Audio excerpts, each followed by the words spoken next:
Kuldeep യാദവിനെ അറിയാത്തതായിട്ടുള്ള Indian cricket ആരാധകർ വളരെയധികം കുറവാണ്. എന്തായാലും കുൽദീപ് യാദവ് ഇന്ത്യൻ ഫുട്ബോളിനെ കുറിച്ച് പറഞ്ഞ ചില വാചകങ്ങളാണ് ഇപ്പോൾ ഏറ്റവും കൂടുതൽ വൈറലാകുന്നത്. നമുക്കറിയാം കുൽദീപ് യാദവ് ഒരു ഫുട്ബോൾ ലവറാണ്. അദ്ദേഹം പലയിടത്ത് പോയി ഇന്ത്യയുടെ മാച്ചസും അതുപോലെ തന്നെ പല ഇൻ്റർനാഷണൽ മാച്ചസും കാണാറുള്ളൊരു വ്യക്തിയാണ്.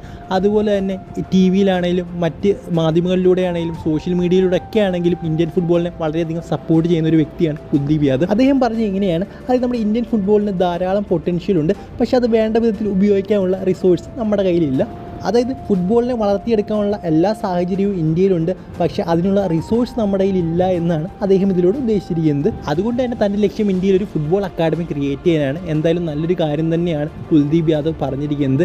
എന്തായാലും അദ്ദേഹം അത് ചെയ്യുമെന്ന് തന്നെ വിചാരിക്കുന്നു. കാരണം ധാരാളം പൈസ ഉണ്ടെങ്കിൽ മാത്രമേ ഫുട്ബോൾ അക്കാഡമി പോലുള്ള സംഭവങ്ങൾ നമുക്ക് ക്രിയേറ്റ് ചെയ്യാൻ സാധിക്കൂ. അതിനുള്ള റിസോഴ്സ് വേണം, പല സംഭവങ്ങളും വേണം. സോ ഇതുപോലെ കുൽദീപ് യാദവ് പോലെയുള്ള മികച്ച താരങ്ങളും, അതായത് ക്രിക്കറ്റ് താരങ്ങളും മാത്രമല്ല മറ്റ് മേഖലയിലുള്ളവർ ഇതുപോലെ ഒരു ഫുട്ബോൾ അക്കാഡമി ഒക്കെ തുടങ്ങാൻ തീരുമാനിച്ചു കഴിഞ്ഞാൽ അതെന്തുകൊണ്ട് നല്ലതായിരിക്കുമെന്നാണ് എനിക്ക് തോന്നുന്നത്.